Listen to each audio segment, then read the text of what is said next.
भू श्रीमते भक्ति वेदांत स्वामिन्निति नामिने। नमस्ते सारस्वते देवे गौरवाणी प्रचारिणे निर्विशेषा शून्यवादी पाश्चात्य देशतारिणे। जगत गुरु श्री प्रभात की जय।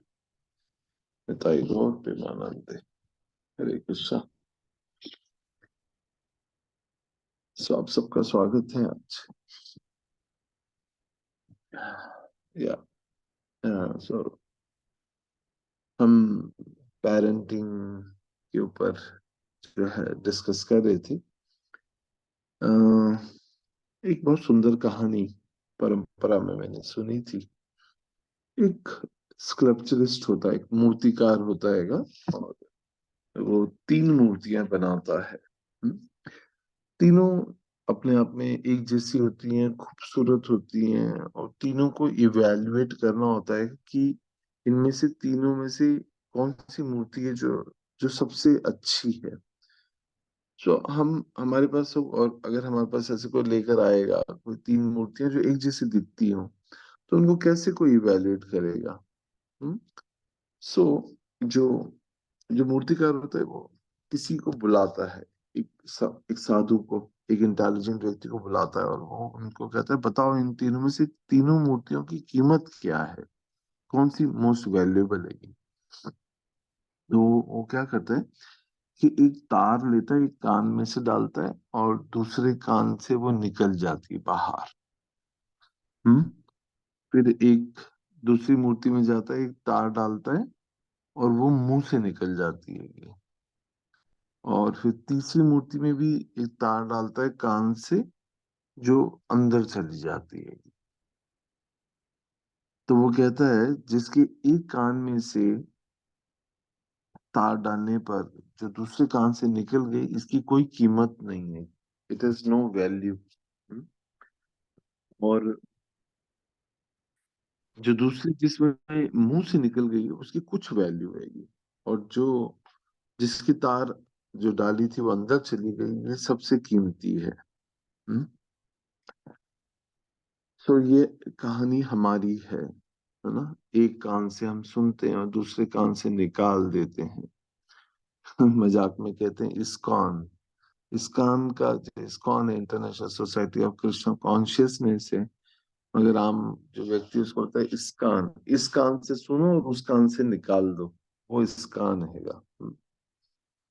सो यही पेरेंट्स, बच्चों की मतलब यही वैल्यू है, कि जो एक कान से सुने मगर दूसरे कान से निकाल दे। मतलब उसको इतना जो हम उन्हें आदेश दे रहे हैं या कुछ सिखा रहे हैं या जो सुन रहे हैं शिक्षाएं या पढ़ रहे हैं, वो एक कान से सुन के दूसरे से कान मतलब अनसुना कर रहे हैं, तो वो एक उनकी कोई वैल्यू नहीं है। मगर जो वो सुन रहे हैं और अगर उसको मुंह से रिपीट कर रहे हैं, हाँ मुंह से बोल रहे हैं, तो उसकी कुछ कीमत है। मतलब हमारे केस में हम भी अगर इनअटेंटिव हियरिंग करते हैं, जैसे हम चैंटिंग करते हैं, और अगर हम सिर्फ सुन रहे हैं और एक कान से सुन रहे हैं और इनअटेंटिवली सुन रहे हैं, तो उसकी कोई वैल्यू ही नहीं है उसका। ठीक है, कुछ वैल्यू रहेगी, मगर एक कान से सुनेंगे और भगवान के नाम को अगर अंदर नहीं ले जाएंगे, हम्म तो फिर जो चेतो दर्पण मार्जन में वो नहीं होगा हमारे अंदर। इसलिए चैंटिंग में कहा जाता है सबसे इंपॉर्टेंट जो चीज होती है वो है सुनना। किसको सुनना? अपनी चैंटिंग को सुनना। कभी कभी लोग जैसे प्रभुपाद की चैंटिंग बैकग्राउंड में चला के जप करते हैं, ठीक है। कुछ लोगों को थोड़ा नींद आती है, बोरिंग होता है, माहौल नहीं होता है, इसलिए वो बैकग्राउंड में गुरु महाराज की या फिर ऐसी चैंटिंग। मगर सुनना तो हमको अपनी ही चैंटिंग है, ये आपको पता है। और अगर हम जो भी क्लासेस में सुन रहे हैं और उसको सिर्फ दूसरों को बता देंगे, बोल देंगे, पर अगर आत्मसात नहीं करेंगे, अपने जीवन में नहीं उतारेंगे उन शिक्षाओं को, तो हमारी कोई वैल्यू नहीं रहेगी भक्ति जीवन में। और इसी प्रकार से बच्चों की भी, जो बच्चे अनसुना कर दें उन वो मतलब उनकी कोई वैल्यू नहीं है, मगर जो सुन रहे हैं पर रिपीट कर रहे हैं कि कुछ वैल्यू है, और जो सुन रहे हैं और उसको फॉलो कर रहे हैं, गंभीर बन रहे हैं, वो उनकी they are most valuable children. दिया एक और कहानी याद आती है। हाँ, शायद महात्मा गांधी की, अगर if I am not wrong, Mahatma Gandhi के पास एक माँ जो है अपने बच्चे को लेकर जाती है और उसे कहती है कि अ, महाराज जी, आप ये जो बच्चा मेरा बहुत मीठा खाता है, इसको जो है आप सुधारिए। तो उसको 15 दिन बाद आने के लिए बोलते हैं और फिर वही बात उसको समझाते हैं। ये कहानी आपने कई बार सुनी होगी। तो महात्मा गांधी उनको, तो माँ कहती है कि ये बात तो आप उसे 15 दिन पहले ही बोल सकते थे, तो उसके लिए 15 दिन बाद क्यों बुलाया आपने? तो उन्होंने, महात्मा गांधी ऐसा बोलते हैं कि मैं भी बहुत मीठा खाता था, 15 दिन मैंने अपने आप को नियंत्रित किया, और अब जो है मैं, क्योंकि अपनी इंद्रियों को नियंत्रित कर चुका, इसलिए मैं इसे कह सकता हूँ कि जो है तुम मीठा मत खाया करो, या ज्यादा मीठा मत खाया करो, या रात में मीठा मत खाया करो। ऐसा वो सिखाते हैं ये। तो this holds true for us also, ये हमारे लिए भी उतना ही सत्य है। भक्ति भक्ति में भी इसलिए कहते हैं कि जो हरि कथा है वो एक शुद्ध भक्त से सुनना चाहिए। हम शुरुआत से ऐसा सुनते हैं, और ऐसा इसलिए होता है क्योंकि वो शुद्ध भक्त वो है जो उसका स्वयं आचरण करता है, जो अपने जीवन में उन उन हाई स्टैंडर्ड्स को फॉलो करता है। जब वो ये कहता है तो उसके शब्दों की शुद्धता होती है, उसके शब्दों की वैल्यू होती है, उसकी प्यूरिटी रहती है, उसके उसकी अपनी कमिटमेंट्स है, तो उसकी अपनी साधना होती है, और वो उसका जीवन, उसका आचार और प्रचार एक होता है। जैसे हरिदास ठाकुर के लिए कहा जाता है कि उनका जो है आचरण जो है और उनका जो प्रचार है वो दोनों एक थे। इसलिए चैतन्य महाप्रभु हरि नाम चिंतामणि में जो है बोलते हैं कि हरिदास तुम बोलो। ये भगवान की महानता है, भगवान सिखा रहे हैं आचरण से कि तुम बोलोगे तो उसकी उसकी उसकी वैल्यू है, क्योंकि तुम उसका आचरण कर रहे हो।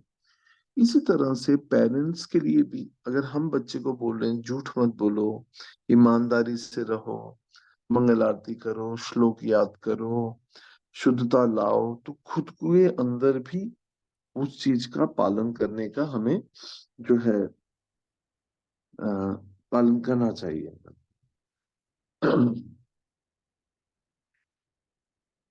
अक्सर हम देखते हैं, पेरेंट्स के रूप में बच्चे कई बार बहुत ही, खासकर टीनेज, बहुत रूड बिहेव करते हैं ना, बहुत ही इनसेंसिटिव बिहेव करते हैं, बहुत डिसरिस्पेक्टफुल होते हैं, है ना। खासकर बच्चे जब थोड़े से बड़े होते हैं ना, टीनेज में, तो उनका बिहेवियर जो है वो बहुत ही सरकास्टिक होता हैगा, और हमको जो है कई बार शेम भी, मतलब कई बार शर्मनाक स्थिति भी हो जाती है अगर पब्लिकली बच्चा हमको मना कर देता है, या बदतमीजी करता है, या जिद करता है।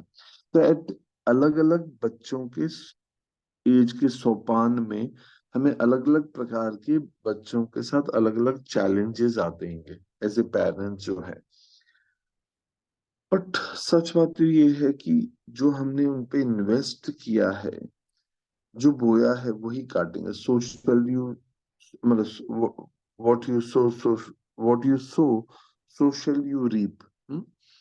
मुझे याद है एक मेरे इंग्लिश के टीचर थे कॉलेज डेज में, उन्होंने ये जब कहावत सिखाई थी, मुझे आज तक वो याद है, whatever you sow so shall you reap. जो जो बोएंगे वही हम काटेंगे। जो हमने इन्वेस्ट किया है अपने बच्चों के ऊपर वही बाहर निकल कर आएगा। पेरेंटिंग जो है, इट्स लाइक, हम अपने बच्चों को बोलते हैं कि हमने सब कुछ तो दिया, अपना तन, अपना पेट काट करके जो है तुमको पाला पोसा, तुम्हारी फीसें भरी, किताबें लाई, यूनिफॉर्म लाए, हर चीज जो है दी। और करते हैं पेरेंट्स, सचमुच करते हैं, अपना पेट काट करके अपने बच्चों को पालते हैं। रईसों की बात नहीं कर रहा, मध्यम वर्गीय। और मैं तो कहता हूँ कि हर माता पिता अपनी बेस्ट कैपेसिटी से अपने बच्चों को देता हैगा, चाहे वो मजदूर हो, चाहे एक नौकरी करने वाला व्यक्ति हो, मगर हर माता पिता अपने बच्चों के ऊपर अपने से ज्यादा बेस्ट इन्वेस्ट करता हैगा। मगर फिर भी हम जब देखते हैं कि बच्चे वैसे नहीं निकलते या वैसे नहीं बन पाते जैसा हम एक्सपेक्ट करते हैं, तो हमें बहुत ज्यादा निराश, दुख, शोक और अ, इस प्रकार की ग्लानि का अनुभव होता हैगा। पर कहीं ना कहीं हम अंधे हो जाते हैं, हम देख नहीं पाते कि हमसे क्या गलतियां हो गई, हमने क्या कमी रख दी। ऐसा अपने पेरेंट्स को सुना होगा, बोलते हैं, हमने पता नहीं पालने में क्या गलती कर दी और कि ये ऐसा बन गया बच्चा। हम्म।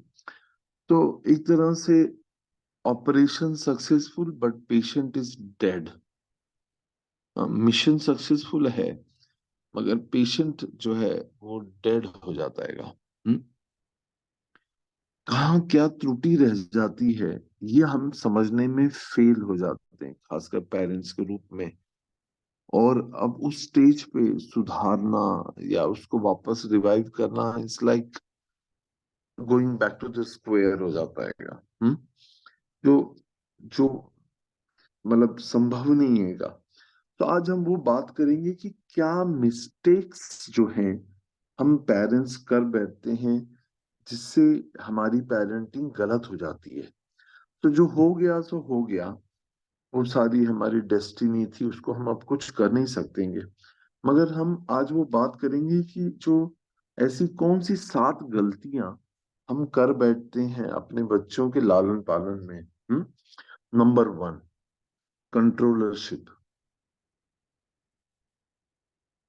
कंट्रोलरशिप जो है, क्योंकि भगवान के हम अंश हैं, है ना, हम स्वयं भी अंश हैं, तो हमारे अंदर भी एक कंट्रोलरशिप, प्रोप्राइटरशिप जो है वो भगवान के द्वारा इनहेरेंट है। मगर ये कंट्रोलरशिप कैसी घातक हो सकती है अगर उसको सही तरीके से समझा ना जाए तो। और मैंने कई बार पिछली क्लासेस में बताया हुआ कि कैसे हम उनको कंट्रोल करते हैं। मतलब जैसे मैं शायद पिछली बार भी बोला था कि यू नो हमारे बच्चे जो है एक इंडिविजुअल यूनिट है।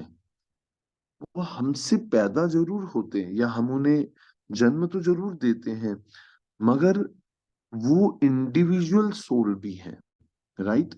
वो उनकी इंडिविजुअलिटी भी, उनकी अपनी भी फ्रीडम है, उनकी अपनी भी इच्छाएं हैं, उनके अपने भी कुछ ख्वाब हैं, सपने हैं, डिजायर है, उनकी कुछ इंट्रिंसिक नेचर है, उनकी कुछ लाइकिंग्स हैं, उनके कुछ डिसलाइकिंग्स हैं, उनके पूर्व जन्म से उनके कुछ इंक्लिनेशंस हो सकते हैं, कुछ उनकी आदतें, बुराइयां, अच्छाइयां, टेस्ट होता है। किसी बच्चे को नमकीन अच्छा लगता है, किसी को मीठा बिल्कुल नहीं अच्छा लगता है, किसी को खट्टा अच्छा लगता है। तो हमको उसकी इंडिविजुअलिटी को रिस्पेक्ट देना सीखना होगा। ये बच्चे हमारे ख्वाब पूरे करने के लिए इंस्ट्रूमेंट नहीं है। जब हम उनको अपने अधूरे सपने, अधूरी इच्छाएं, अधूरी महत्वाकांक्षाएं, उनको पूरी करने के लिए जब हम उनको एज ए इंस्ट्रूमेंट यूज करते हैं, तब हमारे अंदर एक कंट्रोलरशिप का भाव रहता हैगा। और nobody likes to get controlled। And सबसे इंपॉर्टेंट बात है कि इंग्लिश में ऐसा बोलते हैं, you can not demand respect but you can command respect. मैं अपने ही एग्जांपल से कई बार सुनाता हूँ कि मैं पहले मतलब हम सभी अपनी जॉइंट फैमिली में रहते थे। मेरे माता पिता, मेरे बड़े भाई भाभी और मेरी वाइफ, मैं और मेरे बच्चे, उनके बच्चे, हम क्लासिक इंडियन फैमिलीज। तो my elder brother was always like that, कि बहुत उनका नेचर थोड़ा सा मतलब हार्श था, और he would always demand respect. वो बोलते थे कि बोलो इसको कि मेरे पाँव छुए, बोलो इसको मेरे को नमस्ते करे।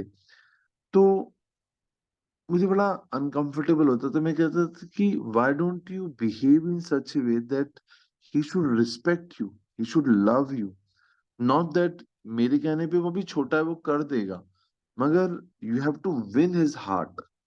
आपको उसका दिल जीतना पड़ेगा, आपको उसको अपना प्रेम दिखाना पड़ेगा। प्रेम जो है, प्रेम और सम्मान जो है वो डिमांड नहीं किया जा सकता हैगा, उसको कमांड कर सकते हैं हम, राइट।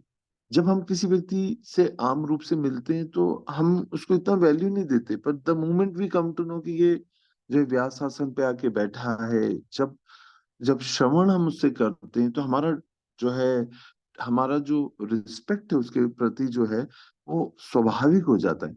हम स्वाभाविक उसकी, उसके शब्दों से, उसके आचरण से, उसके उसके व्यवहार से हम नतमस्तक हो जाते हैं, है ना। हम उसको ओबीसेंस देते हैं, हम रिस्पेक्ट करते हैं, हम उसको प्रे करते हैं, हम उसको प्रेज कर देंगे। तो इसी प्रकार से जो है, we can not demand respect from the children. तो वो क्यों आता है, क्योंकि हम इतना उसको उसको मतलब एक इंडिपेंडेंट यूनिट की तरह नहीं देखते हैं, उसकी स्वतंत्र इच्छाओं को नहीं देखते हैं, पर अपनी इच्छाओं को, सपनों को, अधूरे ख्वाबों को, उनको उसके ऊपर सुपर इम्पोज करते हैं, उनको यूज करते हैं अपनी इच्छाओं को पूरी करने के लिए। जैसे एक डॉक्टर है, उसकी डॉक्टर का अपना एक अच्छा सा बढ़िया सा नर्सिंग होम बना हुआ है। अब हॉस्पिटल है, नर्सिंग होम है, क्लिनिक है, या जैसे मैं एक शॉपकीपर हूँ तो मैं चाहूंगा क्या, कि मेरा बेटा जो है शॉप संभाले आके। ठीक है, एक क्लासिक वे में, फाइन। मतलब अगर बच्चा तैयार है उसके लिए, उसका भी जॉय इंटरेस्ट है और वो बिजनेस माइंड है, तो definitely, if not I can not force him. मैं उसको उसके ऊपर जो है ऐसे लाद नहीं सकता। उसके सपनों को मैं रोंद के जो है अपने अपने अधूरी इच्छाएं, या जो है, या जो बिजनेस है, उसको उसको मैं उसके ऊपर सुपर इम्पोज नहीं कर सकता हूँ। ये आता है कंट्रोलरशिप में। जो पेरेंट्स हैं वो उसके उसके उसके उसके जो झुकाव है, उसका जो इंटरेस्ट है, जो उसका जॉय है, जिसको उसमें आनंद आता है, और वो जब वो उसे न करके अपने ख्वाबों को उसके ऊपर लाद देते हैं, तो वो कंट्रोलरशिप में आ जाता है, जो बहुत सफोकेटिंग है। उसका सफोकेशन मतलब कि उसका गला घुटता है, वो वो अच्छे से सांस नहीं ले पाता है, he does not feel comfortable.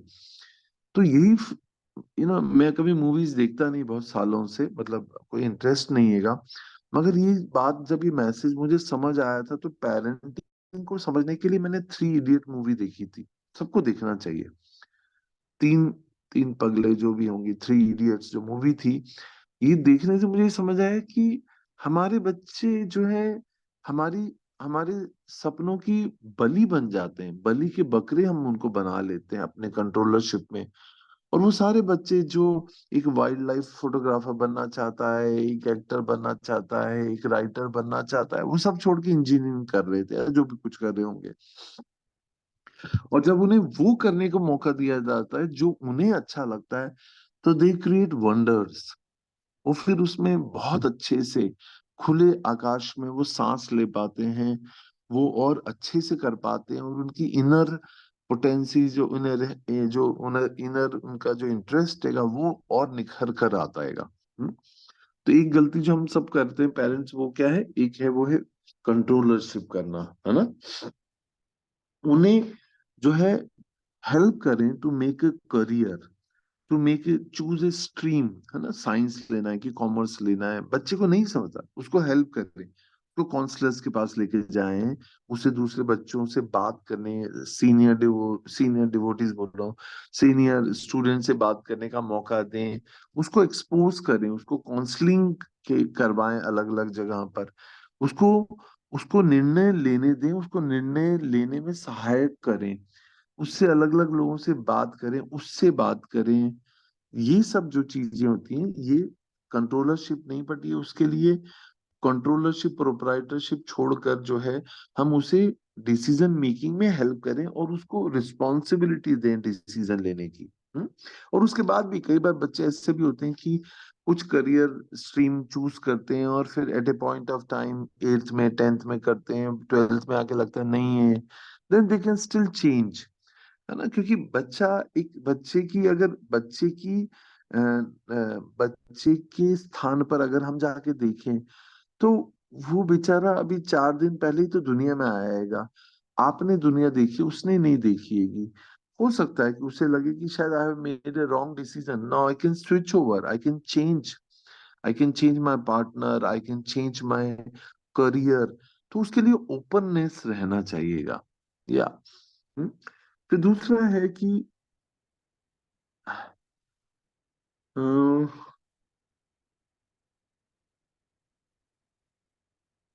या उसको एक सही माहौल दे घर में, है ना, जो बच्चे को कभी भी डरा धमका कर ना रखें, है ना। कई बार क्या होता है कि जो सही माहौल घर में जो है वो बहुत ही आवश्यक रहता है। कई घरों में आतंक होता है पिता का, खासकर, है ना। माँ का कम होता है, पिता का आतंक होता है। और पता नहीं क्यों ऐसे फिल्मी स्टाइल में माँ भी जो है पिता के नाम पे डरा के रखती है। तो जो फादर एज ए फिगर जो रहता है ना, वो एक स्कैरी फिगर होता है। हम सबका भी शायद कभी ना कहीं रहा होगा, मुझे ऐसा लगता है। थोड़ा डर जरूरी है, क्योंकि वो कुम्हार की तरह जो एक एक पर्सनैलिटी है, एक मटका जो हम बनाते हैं, जिसके अंदर से एक हाथ होता है जो माँ के समान होता है, और एक बाहर से जो ठोकने वाला हाथ होता है जो पिता होता है। तो father as a figure is little harsh and hard, मगर जो है he is not like, a child should not be terrified with his presence actually, है ना। जैसे मतलब बच्चा सांस ही नहीं ना ले पाए, या ही is not comfortable with the presence of the father, ऐसा नहीं होना चाहिए। बट और खासकर मॉडर्न पेरेंटिंग में इस प्रकार का ये रोल ये नहीं चलता है। पुराने जमाने में शायद चलता था, मगर आज की तारीख में जो है ऐसा नहीं होता। गिनती के बच्चे होते हैं, एक दो, एक सिंगल चाइल्ड। और उसके बाद में भी फिर जो है या तो पेरेंट्स बहुत ओवर पैम्पर्ड होते हैं या फिर बहुत हार्श हो जाते हैं। मुझे याद आ रहा है कल्लू के लक्षणों में, या जो युधिष्ठिर महाराज हैं, वो देखते हैं कि एक गाय अपने बच्चे को चाट रही है। इतना ज्यादा चाट रही है कि बछड़े के खून निकल रहेगा। ये मैंने कभी सुना था क्लास में। मैं उसको बहुत अच्छे से रिलेट कर सकता हूँ कि आज के मॉडर्न पेरेंट्स जो हैं, क्योंकि ले दे के एक ही बच्चा है और इतने पैम्पर्ड है, इतना ज्यादा पैम्परिंग करते हैं कि उसको चाट चाट के खून निकल रहेगा। इतना सही एग्जाम्पल है ये, भागवतम में आता है ये कि इतना इतना पैम्पर कर रहे हैं कि खून निकल रहेगा। क्या कहीं हम भी ऐसा तो नहीं कर रहे? मतलब ऐसी पेरेंटिंग जिसमें हम इतना वो पैम्पर कर रहे हैं उसे कि उसकी जो पर्सनैलिटी है वही खत्म कर दी हमने। इसके ऊपर आप लोग विचार करिएगा। मतलब this is a very very deep meaning actually. So बच्चे को जो वातावरण है घर का वो बहुत ही खुला हो, ओपननेस हो। बच्चा घर लौट कर आए, जैसे स्कूल जाता है, कभी कभी आपको पता है हस्बैंड्स भी घर जाने से डरते हैं। देन बोलते हैं कि भाई घर जाएंगे तो ये जली कटी सुनाएगी, किट किट करेगी, बच्चे जो है बहुत टेंशन देता है घर में कई बार। तो घर का माहौल पत्नी और बच्चों को सब, और माता पिता को बच्चों के लिए इतना वेलकमिंग और वार्म होना चाहिए that he should feel very comfortable, cosy environment होना चाहिए घर के अंदर। और वो सिर्फ कृष्ण भावनामृत के अलावा नहीं हो सकता है, और सिर्फ चैंटिंग से नहीं हो सकता है। उसका पूरा दारमदार जो है वो माँ के ऊपर है, स्त्री के ऊपर है। तो घर का वातावरण जो है वो एक, बच्चा जो है घर आए, है ना, ऐसा ना, बच्चे कई बार स्कूल से आते हैं फिर फ्रेंड्स के साथ चले आते हैं, फिर कहीं और चले आते हैं, फिर कहीं हैंग आउट करते हैं, क्योंकि घर का माहौल ही ऐसा नहीं है।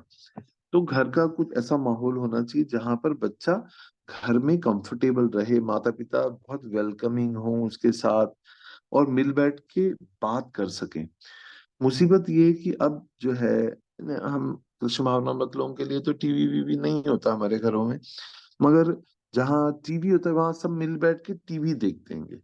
और इट इज सो अनफॉर्चुनेट कि सब मिलकर उस बुद्धू बक्से को जो है इडियट बॉक्स को देख रहे हैं, जिससे हम कुछ भी नहीं सीख रहे हैं सही मायने में।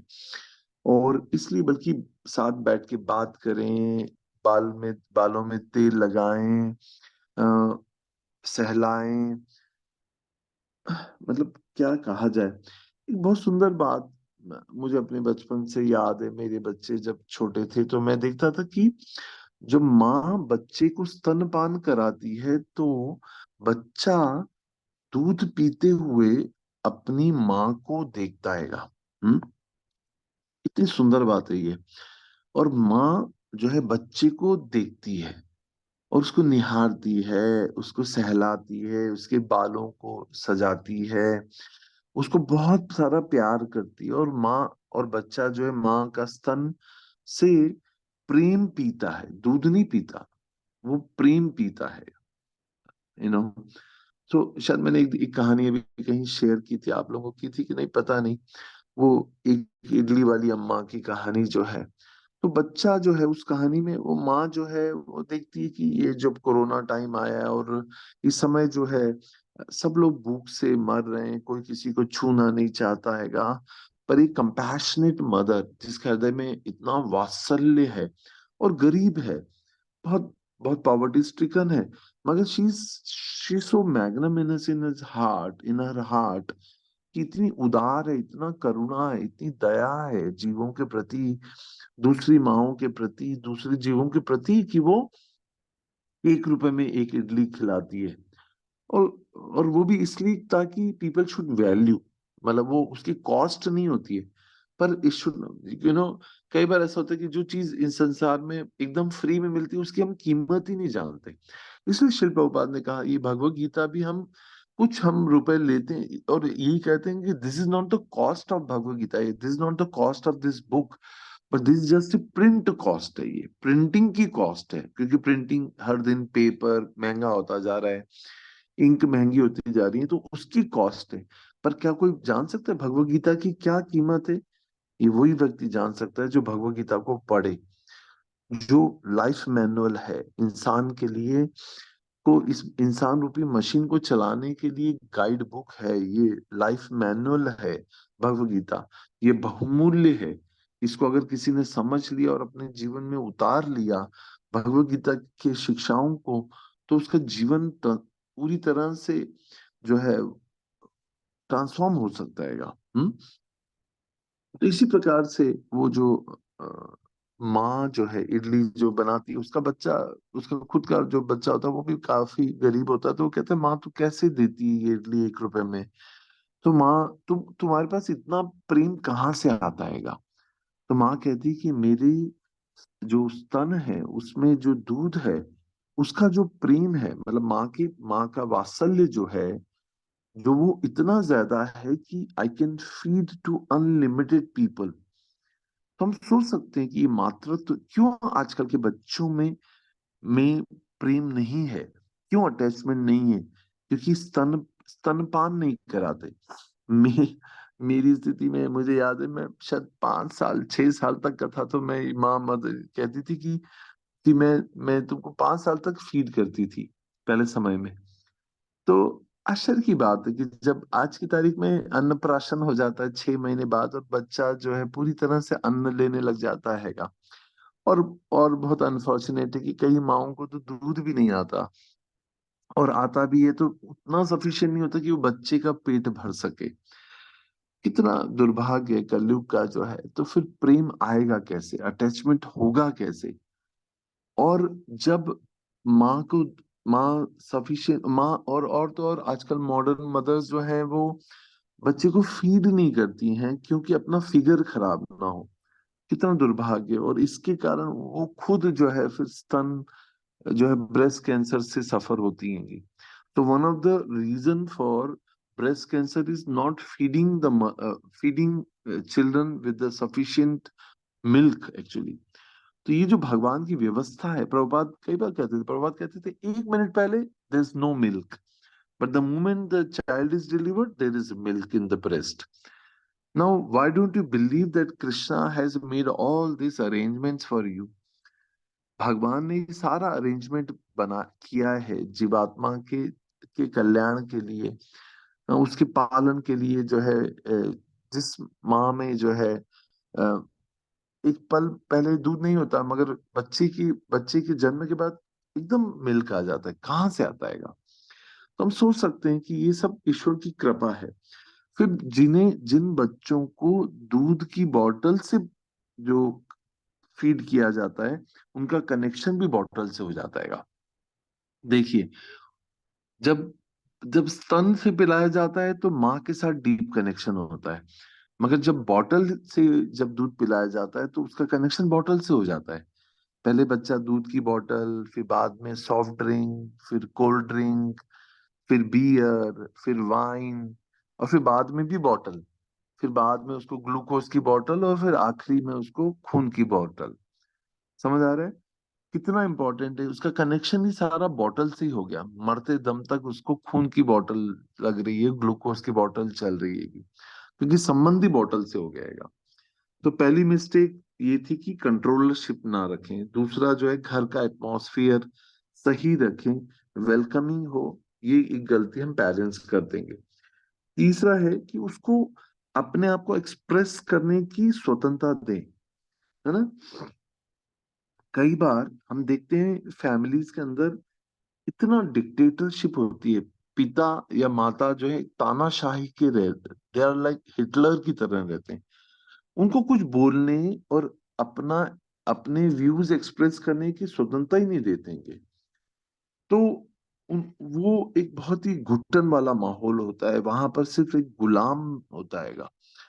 वहां पे गुलाम पैदा किया जाता है, जो सिर्फ जो एक स्लेव है, एक दास हैगा.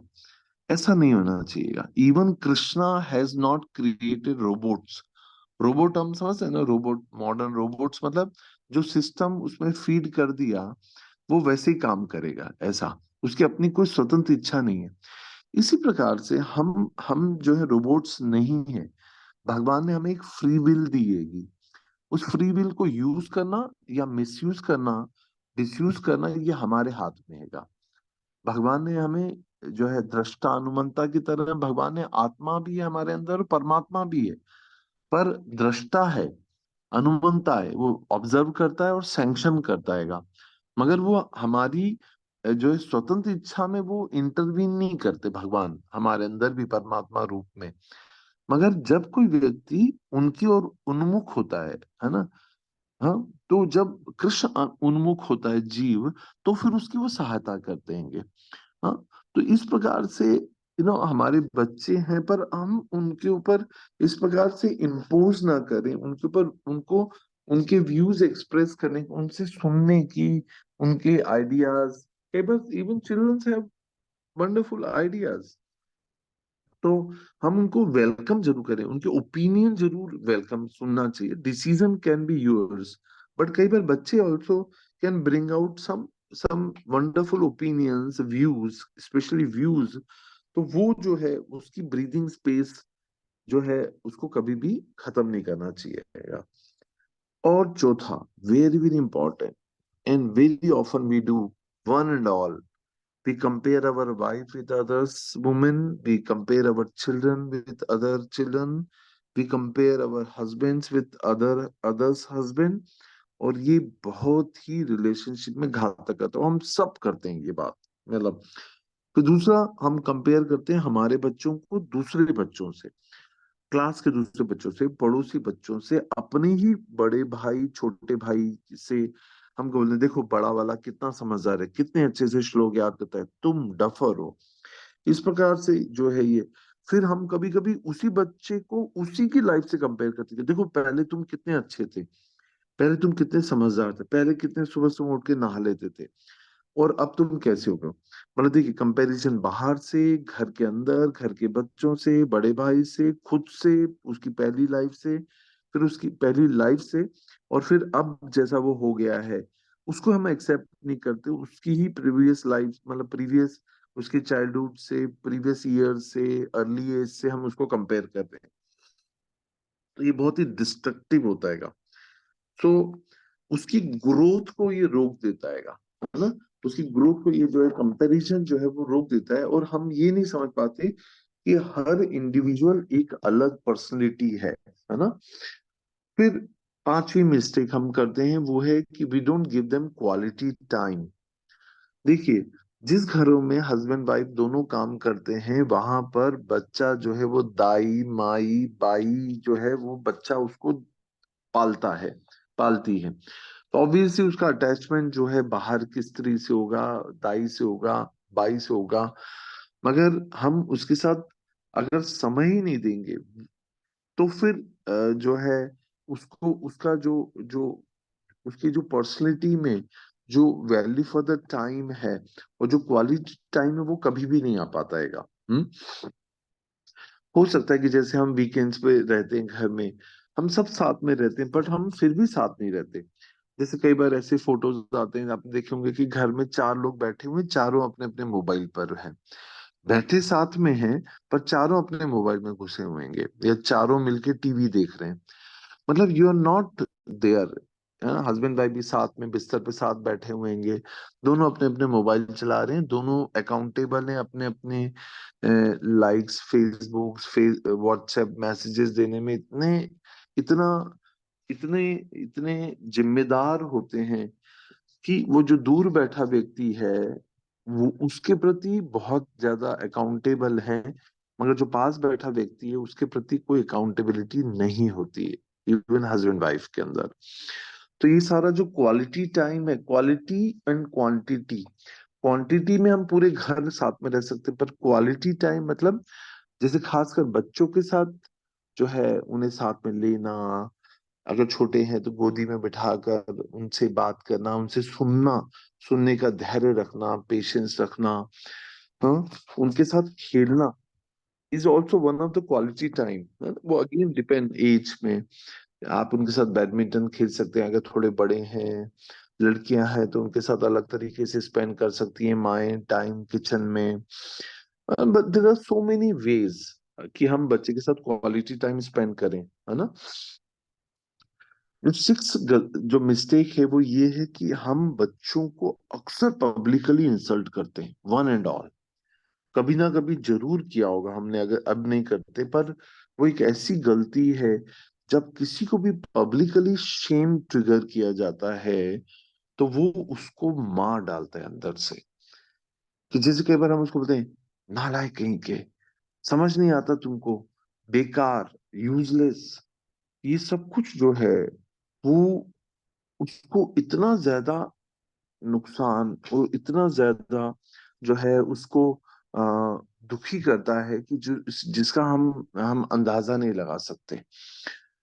और मुझे याद है अगेन अपनी फैमिली में, once my elder brother was somehow angry for some reason.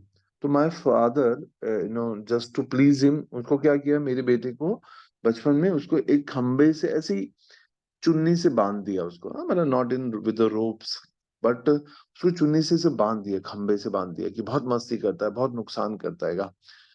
तो वो इतनी देर तक सुबकता रहा, इतनी देर तक, वो बात बहुत छोटी सी थी, मगर बालक मन जो इतना कोमल होता है, अक्सर ऐसी जॉइंट फैमिलीज में ऐसी कई बार बहुत सारी बातें होती हैं जो बहुत डैमेजिंग हो जाती हैं। कि कभी इन लॉज हैं तो कभी पेरेंट्स हैं तो कभी जेठ जेठानी हैं। तो ऐसी स्थिति में क्या किया जाए कि उनको भी संतुष्ट, उनके भी ईगोज रहते हैं, उनको भी संतुष्ट करके हम अपने भी बच्चे की रक्षा कर सकें। तो कई बार बहुत डैमेजेस हो जाते हैं उन सब स्थिति में। तो बच्चा जो इतना बीमार हो गया कि उसको, मतलब बहुत उसको कंपोज करने में इतना समय लगा, मगर ट्रस्ट मी कि वो आज तक उस इंसिडेंस को भूला नहीं है। तो वो जो चीजें हैं वो इतनी गहरी नुकसान करती हैं हमारे बच्चों के ऊपर कि उसको जो पब्लिकली हम इंसल्ट करते हैं या उसको बेकार, नकार, नकार देते हैं, बेकार उसको यूजलेस शो करते हैं, तो उसकी पर्सनैलिटी के ऊपर बहुत ज्यादा डैमेज हम कर बैठते हैं कई बार। तो उस समय बच्चे को बचाना, बच्चे की सेल्फ रिस्पेक्ट को बूस्ट करना, बनाए रखना जो है, ये सब पेरेंट्स की रिस्पॉन्सिबिलिटी होती है कि। फिर एक सातवीं मिस्टेक हम जो करते हैं वो है अपने बच्चे पर विश्वास न करना, ट्रस्ट न करना। हो सकता है कि वो ट्रस्ट के नाम पे कभी हमें डिच भी करता हो, मगर still have no choice. You have to trust your children what he is saying, yes. उसे बोलना कि हाँ मैं विश्वास करता हूँ जो तुम कह रहे हो, मैं इसमें मुझे तुम पे पूरा भरोसा है। ऐसा बच्चे को बोलना जो रहता है वो बहुत जरूरी होता है।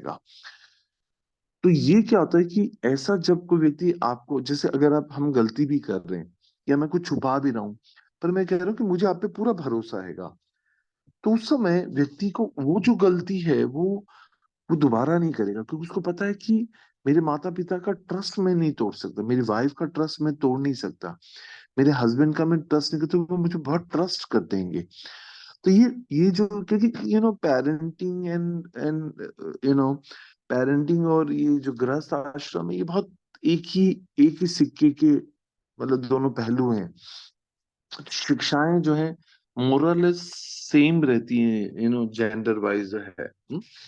तो ये जो ट्रस्ट है वो हस्बैंड वाइफ रिलेशनशिप में भी ट्रस्ट, या बच्चों पर भी जो फेथ है, ये जो 7 मिस्टेक्स हैं, अगर हम सब कर रहे हैं या फिर इसको हम कहीं चॉक डाउन करें और देखें टाइम टू टाइम, या कभी कभी जब हम हमारे बच्चों के साथ कुछ रिलेशनशिप इश्यूज आए, तनाव हो, स्ट्रेस हो, डैमेज हो, तो इन 7 पॉइंट्स पे हमको जो है विचार करना चाहिए, क्या इनमें से ही कोई एक गलती होगी जो हम जरूर कर रहे होंगे। आप लोगों को लग सकता है कि ये सब जो हम सीख रहे हैं ये ठीक है, अच्छा है बहुत कुछ, पर इसका कृष्ण भावनामृत से क्या संबंध है। तो मैं इसी बारे में विचार कर रहा था कि, तो हम जब भक्ति रसामृत सिंधु पढ़ते हैं तो उसके अंदर भगवान या मतलब रूप गोस्वामी जो है 5 प्राइमरी रसों के बारे में बताते हैं ना, शांत रस, दास्य रस, साख्य रस, वात्सल्य रस जो है। हाँ, वात्सल्य रस जो है ये भी एक रस है, एक एक एक मैलो ऑफ डिवोशन है, जिसके बारे में भगवान की जो लीलाएं हैं वो इतनी इतनी मधुर। और हम देखते हैं कि भगवान राम की जो वात्सल जो जो बाल लीलाएं हैं, जिसमें दशरथ महाराज और कौशल्या, चैतन्य महाप्रभु की जो है जगन्नाथ में सची माता, भगवान कृष्ण की तो क्या बात की जाए, वो तो रसराज हैं। इसलिए अपनी बाल्य सुंदर मधुर लीलाएं, माखन चोरी और ये सारी दामोदर लीलाएं, ये सारी जो लीलाएं इसलिए कृष्णा बुक में हम पढ़ते हैं, क्योंकि ये जो चाइल्डहुड, ये जो पेरेंटिंग है, ये बहुत ही स्वीट है। और इसमें बहुत सारी गलतियां हैं जिनको हमको बहुत केयरफुली उसके ऊपर डील करना है, ताकि हमारे बच्चे जो हैं एक एक सुंदर पर्सनैलिटी, एक एक अच्छा व्यक्तित्व बन सके। आपको पता है ये जो हिटलर है ये ऐसे नहीं बना, या सद्दाम हुसैन, ये जो ऐसे व्यक्तित्व होते हैं ना, इनके पीछे उनकी पेरेंटिंग होती है कि जहां पर माता पिता के जो संबंध हैं उनमें बहुत तनाव है, बहुत बहुत बहुत सारे इलिसिट रिलेशनशिप है, अवैध संबंध हैं, बहुत सारा वॉयलेंस है, डोमेस्टिक वॉयलेंस है, बर्तन फोड़े जा रहे हैं, और बहुत टेम्परेचर हाई है घर का। तो ऐसे में जो बच्चा है वही सद्दाम या हिटलर बनकर निकलता है। और अनफॉर्चुनेटली वो अपने गृहस्थ जीवन में भी ऐसे ही आतंकित वॉयलेंस लेकर आता है। तो इसलिए पहले जमाने में शक्ल नहीं देखी जाती थी, पर परिवार देखा जाता कि ये परिवार कैसा है, इनकी इनकी अपब्रिंगिंग कैसी है। आजकल हम क्या देखते हैं, लड़का लड़की देखने जाते हैं तो सिर्फ ये देखते हैं कि दिखती कैसी है, रंग गोरा है, और हाइट कैसी है, एजुकेशन क्या है, और इसका कोई मायने नहीं हैगा। इसलिए गृहस्थ आश्रम टूट रहे हैं, क्योंकि सिर्फ बाहरी पॉलिश देखी जा रही है। We all are polishing the cage. हम जो है पिंजड़ा सजा रहे हैं, पिंजड़े के ऊपर पॉलिश कर रहे हैं, सोने का पिंजरा, चांदी का पिंजरा है तो पिंजरा ही ना, मगर जो अंदर पक्षी है उसको जो है उसको ट्रेन नहीं कर रहे, उसको कृष्ण भावना भावित नहीं बना रहे हैं, उसके अंदर ये संस्कार नहीं दे रहे हैं, 16 संस्कार। उनके अंदर जो है ये सारे जो गुण हैं, जो जो जो कल्टीवेशन हमें करना चाहिएगा, उसके उसकी, और वो कृष्ण भावना मत के सिवा हो ही नहीं सकता है। सारे, किसी व्यक्ति में अगर सारे अच्छे गुण हो पर कृष्ण के प्रति प्रेम ना हो, कृष्ण की भक्ति ना हो, तो वो is like, it's like useless labour. ये एक तरह से जो है एक तरह से निरर्थक कार्य है।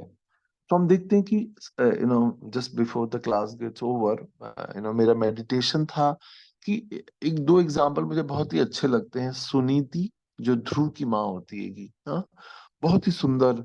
सुनीति, सुरुचि हम सब जानते हैं, भागवतम से पढ़ते हैं। सुनीति जो थी ध्रुव की माँ, जिसने देखा कि हाँ उसके उसके साथ इनजस्टिस हो रहेगा, तो उसने प्रोवोक नहीं किया। उसने ये नहीं बोला कि हाँ ये मेरी सौत है, इसने ऐसा किया है, माँ का बदला लूंगी, है ना, इस तरह से ट्रेन नहीं किया। मगर उसने जो है कहा कि हाँ, you can have a better place and Krishna can give you this better place, तो जाओ। कृष्ण कहाँ मिलेंगे? जंगल में मिलेंगे। तो तपने के लिए छोड़ा। थोड़ी सी ऑस्टिरिटी सिखाना चाहिए बच्चों को, और उसे भगवान प्राप्त हुए। और दूसरी तरह की माँ हो सकती है गंधारी की तरह, जब पति अंधा है, आंखों से भी अंधा है, और और मुंह से भी अंधा है, मुंह ग्रसित है। पांडव और कौरवों में। तो कौरव जो थे, ये कभी भी इनका नाम जो था ये दुर्योधन, दुशासन नहीं थे। Their their actual name was Suyodhan. हाँ, सुशासन थे। मगर ये दू कैसे हो गए? ये दुर्योधन दुशासन क्यों हो गए? क्योंकि माँ ने आंखों पर पट्टी बांध ली। अगर पिता अंधा है तो माँ को भी अंधा होने की आवश्यकता नहीं थी। उसको अपनी आंखें खोल कर रखनी चाहिए थी, चीजों को यथावत देखना था, और अपने अंधे अंधे पति और अंधे पिता को भी आंखें दे देनी चाहिए थी, आंखें खोलनी चाहिए थी। मगर एक बैड एग्जाम्पल के रूप में गंधारी जो है एक ऐसी माँ जिसने जो है मोह की और अपने पतिव्रत धर्म की आंखें, आंखों पर पट्टी बांध ली है। हम भी कई बार जो है अत्याधिक आसक्त हो जाते हैं, देहात्म रूप में जब आसक्त हो जाते हैं अपने बच्चों से, और इतना चाटते हैं कि वो खून निकलने लगे, जैसे गाय बछड़े को चाट रही है ये कलयुग में। तो इस प्रकार से ना बने, ऐसी पेरेंटिंग ना करें, ओवर पैम्परिंग ना करें। पैम्पर रहें, पर बच्चे के कल्याण के लिए, बच्चे की एक व्यक्तित्व के निर्माण के लिए जो है हम जो है तैयार रहें, है ना। इतना ओवर पैम्परिंग ना कर, इतना ना खिलाएं। एक दिन मैं देख रहा था हमारी कम्युनिटी में, मैंने देखा कि एक एक माँ है, तो मैं तो सिर्फ ऑब्जर्व किया और उसको मतलब कंक्लूड नहीं कर रहा हूँ, पर ऑब्जर्वेशन लेवल पे था। अच्छे मोटे मोटे बच्चे हैं, लड़कियां हैं, दो हेल्दी बेबीज थी उनकी, ट्विंस या होंगे, कुछ एक दो साल में डिफरेंस हो। खिलाए जा रही है, बच्चा बोला नहीं मम्मी अब नहीं खाऊंगा, और खा बेटा, और खा, और खा। और ऐसे गोल मटोल हाथी के बच्चे जैसे बच्चे हो गए, अब उनको जिम भेज रहे हैं। हम मतलब क्या कर क्या रहे हैं बच्चे के साथ? हम उसको इतना ओवर फीड कर रहे हैं, वो मतलब इतना पैम्परिंग, और अंधे हैं। इवन भक्त भी जो है, भक्त समाज में भी हम अंधे हैं सही मायने में। देख नहीं रहे, बच्चे को ओवर फीड कर रहे हैं, ओवर ओवर पैम्परिंग कर रहे हैं, वो सब कुछ घातक है। हर चीज जो है एक बैलेंस में अच्छा है। प्यार भी बैलेंस में होना चाहिएगा। बहुत मैच्योरिटी और इतना कुछ सीखना है हमको, आजीवन सीखना है। कोई भी, मैं आप कोई भी ये नहीं कह सकता कि we are done, we are perfect. No, nobody is perfect. We are all are open, we are all ready to learn actually. तो हमको ये जो है बहुत ही इम्पोर्टेंट है। हाँ, नरसिंह भगवान के बारे में कहा जाता है कि उनके पेरेंट्स कौन थे? उनके पेरेंट्स तो खंबे से पैदा हुए थे। इसलिए आप नरसिंह लीला, अभी नरसिंह जयंती आ रही, तो आप देखेंगे नरसिंह भगवान का जब प्रकट होता है तो वो भक्त प्रहलाद को चाट रहे होते हैं। मतलब he is just licking out of love, जैसे गाय चाटती है या शेर भी बच्चे को चाट के प्यार, उनका जो है they are licking, they lick and love the child, तो भगवान स्वयं जो है इस वात्सल्य रस का आस्वादन करना चाहते हैं, Lord Narsingh Dev.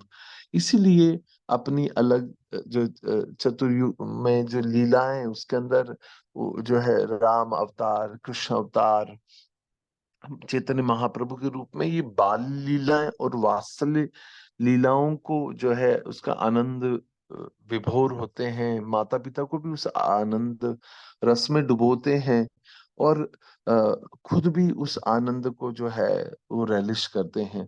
So parenting is definitely an art actually, ये कला है। हाँ, इसे हमें कृष्ण भावनामृत की आंखों से सीखना होगा। So, ठीक है, I can pause here, and if you have anything to share and ask, we can definitely. So, in the next class, we'll talk about the 7 responsibility of the parents. Very, very important. 7 जिम्मेदारियां, ये 7 गलतियां हैं। अब 7 जिम्मेदारियों के बारे में हम अगली क्लास में बात करेंगे।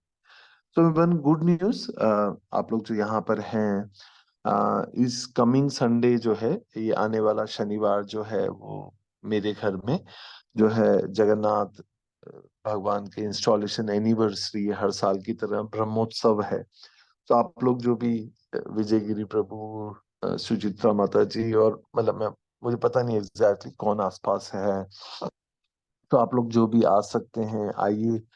और हिज होलीनेस भक्ति प्रेम स्वामी महाराज वुड लीड कीर्तन इन द इवनिंग, और गौर कथा करेंगे। सो आप सब आइएगा और मुझे बताइएगा पहले कि who all is coming, so it will help me to make a count. तो आप लोग शनिवार को आइए और अपना आशीर्वाद दीजिए, ताकि मैं जो है भगवान की सेवा अपने मरते दम तक जो है अच्छे से कर सकूं। और इसी प्रकार से ये जो सारी शिक्षाएं मैं आपको जो मतलब सिखा रहा हूँ, अपने जीवन में भी उसको शब्दशः पालन कर सकूं। Thank you so much. Hare Krishna. So I just pause here, आप लोग कोई शेयरिंग हो तो करिए। Hare Krishna. Should we end here?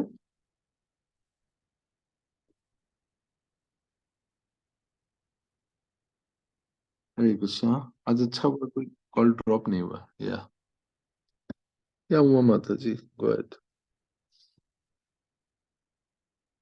Hari बोल। हरे कृष्ण जी, धनुष नाम सर्वस्व को मेरा धनुष नाम। हरि हरे बोल जी, हरि बोल। बहुत सुंदर।